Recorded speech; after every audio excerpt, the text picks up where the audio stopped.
Hi, and welcome to Experience Architects Jackson. I am Jangela, your Experience Architect expert of the day. Today we're going to be talking about how to combine fragrances, whether you're doing this in candles, lotion, anything cosmetic, perfume, cologne. We're going to learn today on how to mix new scents. So the first thing you're going to need today is your fragrance wheel. Yeah, your fragrance wheel. So if you look down in the description down there, I have a link to the actual fragrance wheel that we'll be using today, and I'll leave an example right here to show you exactly what it looks like. Okay, so let's start with fruity. Scents that are fruity would be considered peach, raspberry, and apple. Scents that are spicy are clove, cinnamon, nutmeg, and things of that nature. Scents that will be considered gourmand are vanilla, chocolate, and honey. Scents that will be considered amber will be like tonka bean and vanilla. I know vanilla was just in gourmand, but it also plays into this one as well. When we get into aromatic scents, we're speaking of lavender, rosemary, and sage. Floral will be jasmine, rose, and lily. When we're speaking of citrus, we're thinking of orange, grapefruit, and lime. Marine or ozonic, you're thinking of ocean breeze, sea salt, and driftwood, things of that nature. And last, but certainly not least, green scents would be something like bamboo and green tea, fresh grass, tomato leaf, and basil. Okay, so now that we know where scents tend to fall in the color wheel, the next thing we're going to talk about is what are the two types of combinations you can do with your. So the first thing you can do with your fragrance when you're combining them is you can make a complementary scent from the two fragrances that you're combining together. So one of my favorites to combine together for something complementary is peach nectar from Candle Science and dry gin cypress. I just spilled a little of this, so that's why it's like that. But these two together give a clean, refreshing with just a hint of sweetness. Like it really goes really well, like peanut butter and jelly if you eat it. But these pair awesome together. Okay, so the next thing we're gonna talk about is a kindred scent. A kindred scent is two things that are connected side by side on the fragrance wheel. So if I wanted to come up with something like this, so let's just say I wanted to use something amber and something woodsy. Yeah, I think let's go for that. So we're gonna use caramel, pumpkin caramel crunch, and peach grapefruit. Oh, so let's get into why these would be considered complementary scents. Peachy peach will be the fruity, right? And the gin and the dry gin and cypress would come into effect would be the aromatic. The dry gin is the aromatic and the complementary. That what makes those pair so good together. Okay, so now that we've talked about the color wheel, we've talked about kindred and complementary scents, let's talk about how you're gonna name your new scent that you've created. So when you're advertising a scent, whether it's a candle, fragrance, lotion, or whatever the nature is, you typically hear people mention three things: top note, middle note, and base note. So let's talk about what those are. Okay, so if I was to smell this peach nectar, let's see what I smell first. The first thing I smell is peach. So the top note to me would be peach.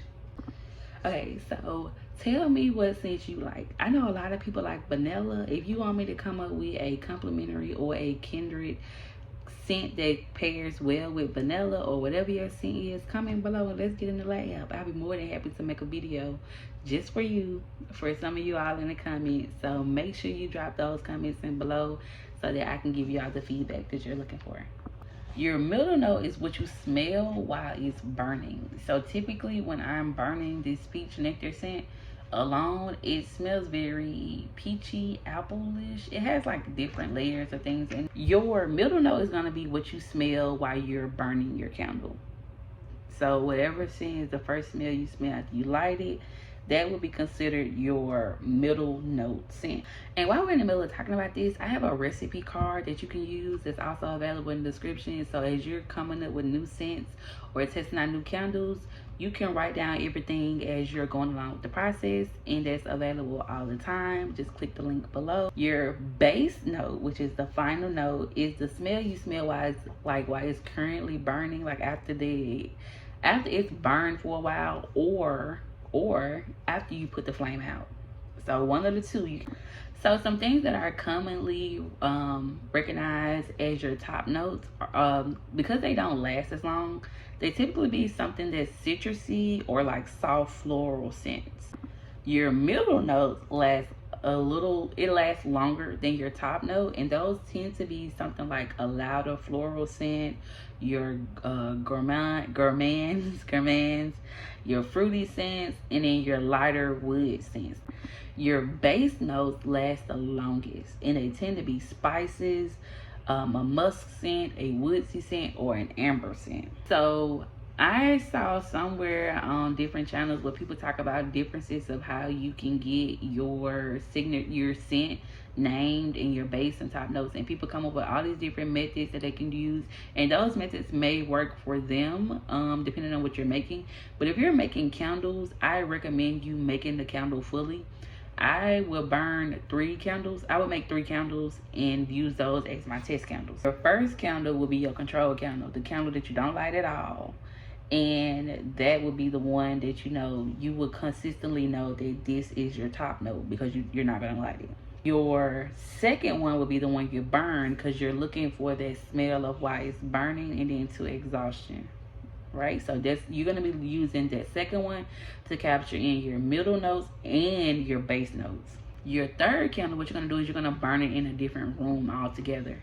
So if you start off experimenting in your bathroom, you're going to put your second one in a kitchen.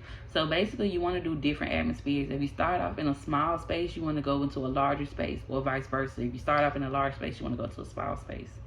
I have workbooks available in the description that can help you with the process of doing the experiment and learning how to get your fragrance to the level that you want, like how to name it and things of that nature. That is available in the description, and that is a great tool to utilize in order to get your fragrance to a point where you can sell it. Because as a candle maker, as a candle seller, people will ask you questions. What's your top note? What's your base note? And what is your middle note?